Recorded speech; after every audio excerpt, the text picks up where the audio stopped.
Welcome to the English study with the video of structuralism. Please video को like और share करें and do not forget to subscribe.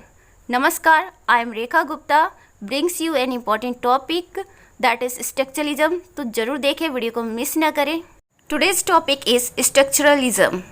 Before going to know about structuralism, first we will know about Ferdinand de Saussure and some important words or terms which is coined by him or introduced by him, just like Lang, Parole, shine, semiotics etcetera. तो बहुत कुछ इस video में जानना है, पढ़ना है, तो प्लीज़ वीडियो को लाइक और शेयर करें and do not forget to subscribe. Let's see Ferdinand de Saussure 1857 to 1930 इनका टाइम फ्रेम है। Swiss linguist generally regarded as the founder of structuralism, Saussure's course in Journal Linguistics was published 2 years after his death in 1915. Is a result of his 3 series lectures he gave at the University of Geneva during 1906 to 07, 1908 to 1 and 1910 to 11. यहाँ पे 1 नहीं होगा, 10 होगा। Ferdinand de Saussure जो हैं वो Swiss linguist हैं और इन्होंने फर्स्ट वर्क किया लिंग्विस्टिक्स के फील्ड में इन्होंने वर्क किया और वहीं से इन्होंने जो एक आइडिया है स्ट्रक्चरलिज्म को लेकर उसको रिप्रेजेंट किया है। तो इस वजह से इनको फाउंडर के रूप में जाना जाता है। He is the founder of structuralism. इनका एक वर्क है कोर्स इन जनरल लिंग्विस्टिक्स करके। इसमें जो कि एक तरह से इनका वर्क नहीं है, इन्होंने लिखा नहीं है, बट ये जो इनका वर्क है कोर्स इन जनरल लिंग्विस्टिक्स, इनके लेक्चर्स की सीरीज़ है, 3 सीरीज़ है लेक्चर्स के। और ये लेक्चर्स इन्होंने कब कहाँ दिया था? यूनिवर्सिटी ऑफ जेनेवा में दिया था। और कब? 1906 to 7 में, 1908 to 10 में एंड 1910 to 11 के टाइम फ्रेम में इन्होंने ये लेक्चर्स दिए थे। उसी लेक्चर्स को इनके फॉलोअर्स ने कंपाइल किया और इनके वर्क के रूप में रिप्रेजेंट किया and that is known as course in general linguistics which came in 1915 after his death. He pioneered the distinction between langue and parole. इन्होंने एक डिफरेंस बताया है लैंग एंड पैरोल के बीच में कि लैंग क्या होता है और पैरोल क्या होता है। Saussure's work provided the foundation for the methodological analysis of science system। साथ ही इन्होंने साइंस सिस्टम को भी क्या किया? प्रेजेंट किया, क्योंकि लिंग्विस्टिक का एक इम्पॉर्टेंट पार्ट है साइंस सिस्टम, जिसको सेमियोटिक्स कहा जाता है। What is semiotics? Study of signs system. तो ये सारी वर्क के Ferdinand de Saussure के और बहुत ही इन्होंने इंपॉर्टेंट वर्क दिया। इसके बारे में और डिटेल में पढ़ेंगे। ये थोड़ा सा इनका इंट्रोडक्शन था which is very important for you. Let's see first what is linguistics. Actually linguistic ये जो टर्म है ये जानना बहुत ज़रूरी है। इससे पहले कि आप स्ट्रक्चरलिज्म के बारे में जानें, लिंग्विस्टिक हुआ, लैंग्वेज हुआ, पैरोल हुआ, लैंग हुआ, ये सब कुछ जानना ज़रूरी है। अदरवाइज आप जब उस स्ट्रक्चरलिज्म के बारे में स्टडी करेंगे तो ये सारे टर्म बीच बीच में आते रहेंगे और आपको कन्फ्यूज़ करते रहेंगे। इसीलिए पहले इन सभी टर्म्स के डेफिनेशन को जान लेते हैं, मीनिंग को जान लेते हैं। चूँकि जो फर्डिनेंड थे वो लिंग्विस्टिक्स थे, तो ये जानना जरूरी है कि लिंग्विस्टिक होता क्या है। Linguistics it can be defined as the scientific और सिस्टमेटिक स्टडी ऑफ लैंग्वेज। क्या है? साइंटिफिक और सिस्टमेटिक स्टडी ऑफ लैंग्वेज है लिंग्विस्टिक्स। तो ये चीज़ इन्होंने किया है, जो लैंग्वेज है उसका साइंटिफिक और सिस्टमेटिक वे में इन्होंने स्टडी की है Ferdinand de Saussure ने। इसीलिए ये वन ऑफ द लिंग्विस्टिक के रूप में जाने जाते हैं। It is science in the sense that it scientifically studies the rules, systems and principles of human language. Linguistics को साइंस क्यों कहा जाता है? It is a science of language. ऐसा क्यों बोला जाता है? क्योंकि इसमें साइंटिफिक स्टडी की जाती है। किसके? रूल्स हुए, सिस्टम्स हुए, प्रिंसिपल्स हुए ह्यूमन लैंग्वेज के। तो ह्यूमन लैंग्वेज से रिलेटेड जो भी रूल्स, सिस्टम और प्रिंसिपल है उसकी स्टडी की जाती है लिंग्विस्टिक्स में। That is why it is known as science. It entails a comprehensive, systematic, objective and precise analysis of all aspects of language, particularly its nature and structure। तो इसमें क्या किया जाता है? कंप्रिहेंसिव, सिस्टमेटिक, ऑब्जेक्टिव और precise analysis की जाती है लैंग्वेज की। स्पेशली इस जो लैंग्वेज होता है उसके नेचर और उसके स्ट्रक्चर का स्टडी किया जाता है। तो लिंग्विस्टिक बहुत इंपॉर्टेंट चीज़ है, जो कि एक तरह से क्या कह सकते हैं आप, लैंग्वेज का साइंटिफिक स्टडी कह सकते हैं लिंग्विस्टिक्स को। Next term which you should know is language. What is language? The faculty of speech और ability to speak which all human beings possess hereditary.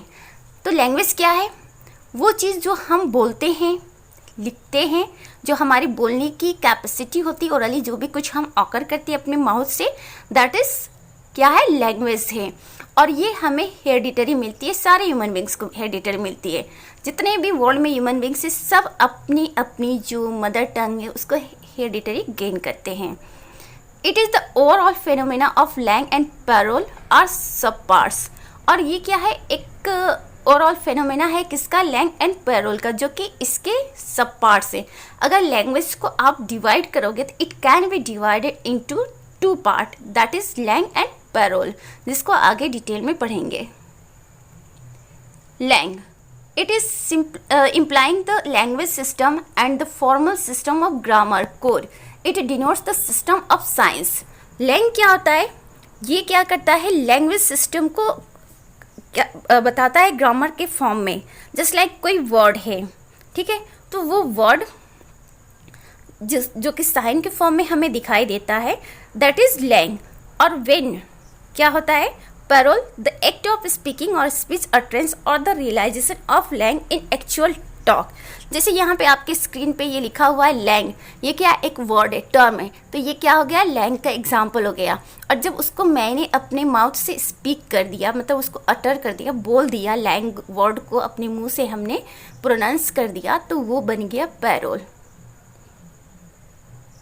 Lang is what? Any kind of retain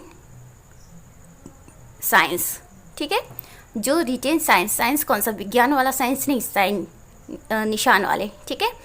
तो किसी भी तरह का written form हो, image के form में हो, that is langue. And when we speak that one, that is called parole. तो लैंग्वेज कैसे बनता है? लैंग एंड पैरोल से मिलकर लैंग्वेज बनता है। जो चीज़ लिखा हुआ दिख रहा है जैसे आपके स्क्रीन में, वो लैंग हो गया, और उसको जब मैं बोल रही हूँ तो दैट इज पैरोल। अब थोड़ा सा कुछ और भी टर्म्स है जो आपको जानना चाहिए। साइन, साइन क्या होता है? साइन इज द ऑब्जेक्ट और थिंग, किसी भी ऑब्जेक्ट का इमेज या वो चीज़ जो ऑब्जेक्ट है, कोई वस्तु है, वो साइन है, ठीक है। और इसके टू पार्ट्स होते हैं, signifier and signified. What is signifier? A science physical form. जो साइन होता है उसका फिजिकल फॉर्म सिग्निफायर होता है। It can be printed word, sound, image etcetera. मान लीजिए आपके सामने यहाँ पे बहुत सारे वर्ड प्रिंट हुए हैं, वो सभी क्या है? साइन के सेकेंड जो साइन है वो टू पार्ट में डिवाइडेड है, सिग्निफायर और सिग्निफाइड में। तो यहाँ पे स्क्रीन पे जितने भी प्रिंटेड वर्ड हैं वो सब क्या है? सिग्निफायर हैं। जो भी प्रिंटेड वर्ड्स हैं वो सिग्निफायर हैं। And then signified, what is signified? The meaning और idea expressed by signs, concept, idea और ऑब्जेक्ट। जब उस साइंस को लेकर जो हमारे माइंड में कॉन्सेप्ट बनता है, जो आइडिया जनरेट होता है, वो सिग्निफाइड हो जाता है। जैसे ट्री, अब जैसे हमने ट्री आपके सामने बोला, ट्री इज़ व्हाट? सिग्निफायर। लेकिन जब उसको बोलने के बाद हमारे माइंड में जो कॉन्सेप्ट आ रहा है कि ट्री इज़ व्हाट? ट्री क्या होता है? पेड़ क्या होता है? It is generally green colour. तो ये सारे जो मेंटल पिक्चर हमारे माइंड में क्रिएट हो रहा है वो क्या हो गया? सिग्निफाइड हो गया। जस्ट लाइक हाउस, हाउस क्या है? वो सिग्निफायर हो गया। और जब हाउस बोलते हमारे माइंड में जो उसको लेकर कॉन्सेप्ट, आइडिया जनरेट हो रहा है कि घर, हाउस जो बिल्डिंग होती है वो कैसा होता है, तो वो सारे पिक्चर हमारे माइंड में क्या करने लगते हैं? उथल पुथल होने लगते हैं, तो वो सिग्निफाइड हो जाता है। तो इस तरह से जो लैंग्वेज होते हैं, लैंग्वेज के ही दो पार्ट होते हैं, लैंग और पैरोल। उसी तरह से लैंग्वेज की स्टडी के लिए साइंस सिस्टम का यूज़ किया जाता है, दैट इज सेमियोटिक्स। और साइन को टू पार्ट में डिवाइड किया जाता है, सिग्निफायर एंड सिग्निफाइड। सिग्निफायर क्या होता है? कोई भी प्रिंटेड वर्ड साउंड इमेज जो होता है वो सिग्निफायर होता है, और उस प्रिंटेड वर्ड साउंड इमेज को लेकर जो कॉन्सेप्ट, जो मेंटल आइडिया जनरेट होता है हमारे माइंड में, वो सिग्निफाइड होता है। यहाँ पे देख लीजिए कि इसको अच्छे से आप लोग क्लियर कर सकते हैं। Sign, hair, object, thing. Object is what here, आपको पिक्चर में दिख रहा है। अब वो ऑब्जेक्ट नज़र आते ही आपके माइंड में क्या लगेगा, अरे इट इज़ एप्पल, ये तो एप्पल है, ये लगेगा ना। तो दिस इज साइन। कोई भी चीज़ आपको प्रेजेंट हो, अब देखिए यहाँ पे एरो के साइन है, तो ये देखते ही आप समझ जाएंगे कि ये तो एरो के साइन है। फिर ये एप्पल का पिक्चर है, अरे ये तो एप्पल है। तो ये क्या हुआ, ये वस्तु जो है वो क्या हो गया, साइन हो गया। और सिग्निफायर क्या होगा, the physical existence, Apple, sound, image, word. अब देखिए जो एप्पल, जो साइन हमारे सामने नज़र आ रहा है, उसे हम किस वर्ड से डिनोट करेंगे, एप्पल। एप्पल बोलेंगे ना, तो वो एप्पल क्या हो गया, सिग्निफायर हो गया। और जैसे एप्पल बोलते ही हमारे माइंड में एप्पल का कॉन्सेप्ट क्रिएट हो जा रहा है कि Apple means red in round circle में होता है, रेड कलर का होता है। Apple is for freshness, Apple is for healthy. तो ये सारे जो कॉन्सेप्ट हमारे माइंड में क्रिएट होता है, दैट इज़ सिग्निफाइड। एप्पल के कंप्यूटर भी आते हैं, तो जैसे एप्पल वर्ड आएगा आपके दिमाग में एप्पल का कंप्यूटर आ सकता है, आपके दिमाग में apple a kind of fruit आ सकता है, apple a kind of freshness आ सकता है। एप्पल दैट इज़ रेड, हमारे लिए तो रेड ही नज़र आएगा। एप्पल जनरली हम रेड कलर में ही एप्पल देखते हैं। और it is like a circle, round की तरह होता है, सर्किल की तरह होता है, राउंड की तरह होता है। तो यही चीज़ है साइन और सिग्निफायर और सिग्निफाइड। तो साइन क्या हो गया, वो वस्तु, दैट इज़ हियर एप्पल। और सिग्निफायर क्या हो गया, इस वस्तु के लिए जो वर्ड हम यूज कर रहे हैं, चाहे साउंड यूज करें या इमेज यूज करें, दैट इज़ वो क्या हो गया, सिग्निफायर। और जब उस वर्ड को लेकर, जस्ट लाइक यहाँ पे एप्पल का पिक्चर है, तो जैसे कोई आपके सामने एप्पल बोलेगा तो आपके दिमाग में क्या क्या चीज़ें आ सकती हैं, दैट इज़ सिग्निफाइड। तो रियली इट्स वेरी इंपॉर्टेंट, और आप लोग बहुत अच्छे से एकदम माइंड को फ्रेश करके बैठ कर इसको देखिए वीडियो को, जो कि बहुत ही यूज़फुल है आपके एग्ज़ाम्स के लिए। Semiotics, it is also very important terms to know, क्योंकि ऑलरेडी मैं बता चुकी हूँ कि सेमियोटिक्स क्या होता है। It is the signs system या और study of signs system, you can say that. The term semiology was used in Saucer's course in Journal Linguistics to describe a science of science. देखिए semiotics के पहले एक term था सेमियोलॉजी, जिसको saucer ने सबसे पहले यूज किया अपने work course in journal linguistic में। क्या बताने के लिए, साइंस ऑफ साइन, जो साइन के साइंस है, जो चिन्ह है, निशान है, उसके जो विज्ञान है, उसको बताने के लिए सेमियोलॉजी टर्म का यूज किया सॉसर ने। whose objective is to investigate the nature of science and the law governing them. इन्होंने क्या किस ऑब्जेक्ट के साथ इसको स्टडी किया, सेमियोलॉजी टर्म को यूज़ किया, तो जो साइंस के नेचर हैं और उसको गवर्न करने वाले जो लॉज हैं, उसको इन्वेस्टिगेट करने के लिए इन्होंने सेमियोलॉजी टर्म यूज़ किया। कि इस टर्म के through how one can study different kind of signs. Signs मतलब विज्ञान नहीं, साइंस मतलब निशान, चिन्ह। It is later popular as semiotics. Later on जिस वर्ड को, जिस टर्म को सॉसर ने सेमियोलॉजी कहा, वो लेटर ऑन सेमियोटिक्स बन गया। कैसे बन गया, associated originally with American philosopher C.S. Peirce. Actually क्या हुआ, अमेरिकन फिलोसफर हैं C.S. पियर्स करके, इन्होंने इस जो सेमियोलॉजी टर्म को, उसको सेमियोटिक्स के फॉर्म में क्या कर दिया, पॉपुलर कर दिया। Peirce tripartite division of signs into icon. Actually इन्होंने क्या किया, 3 कैटेगरी में साइंस को डिवाइड कर दिया। किसने, C.S. पियर्स ने। 3 कैटेगरी क्या क्या है, आइकन, सिंबल, इंडेक्स। आइकन क्या है, a sign possessing a similarity to its object. Icon का मतलब कि वो साइन जो इसके ऑब्जेक्ट को के अकॉर्डिंग हो, सिमिलर हो। जस्ट लाइक प्लस का साइन आपके सामने आ रहा है, तो plus means plus, it is icon. Symbol, a sign arbitrarily link to the object.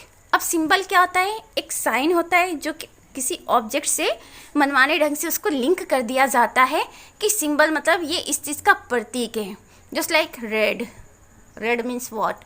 अब रेड का मतलब तो आपके सामने बहुत सारी चीज़ आ सकती है ना, रेड कलर आ सकता है, रेड ब्लड आ सकता है, red Apple, red cherry, red strawberry, बहुत सारे रेड जो आइटम्स है वो आपके सामने आ जाएंगे, तो दैट इज सिंबल।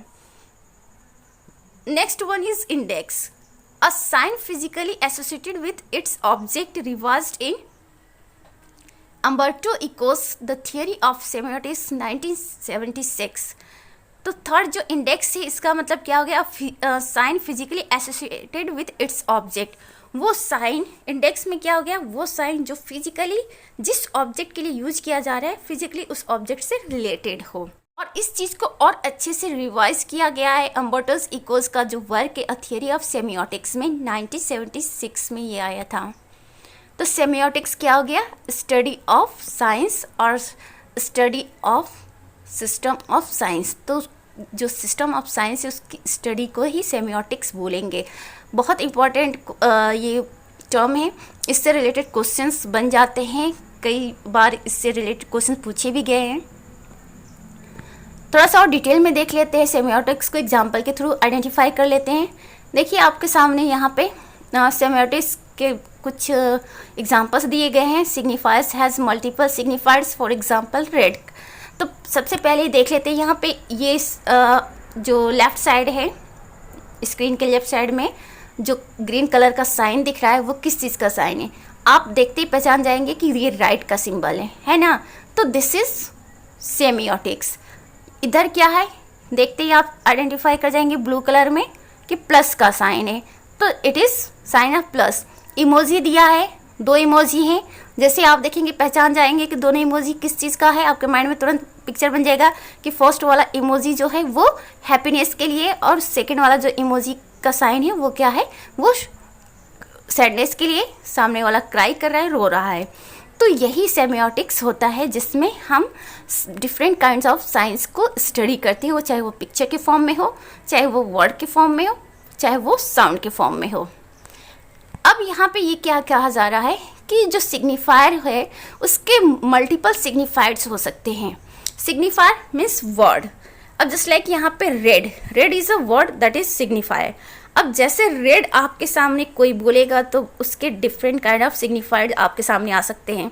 10 लोग हैं, अगर कोई कहेगा कि रेड, रेड मीन्स सामने वाला पूछेगा कि रेड मतलब क्या होता है, या रेड कलर की कोई चीज़ आप बताओ, तो कोई एप्पल बताएगा, कोई रोज़ बताएगा, कोई हार्ट बताएगा, कोई फायर बताएगा, कोई चेरी बताएगा, कोई टोमेटो बताएगा, कोई ब्लड बताएगा। तो इस तरह से अलग अलग सिग्निफायर्स जो हैं एक वर्ड के यानी कि एक सिग्निफायर के डिफरेंट डिफरेंट सिग्निफायर्स हो सकते हैं।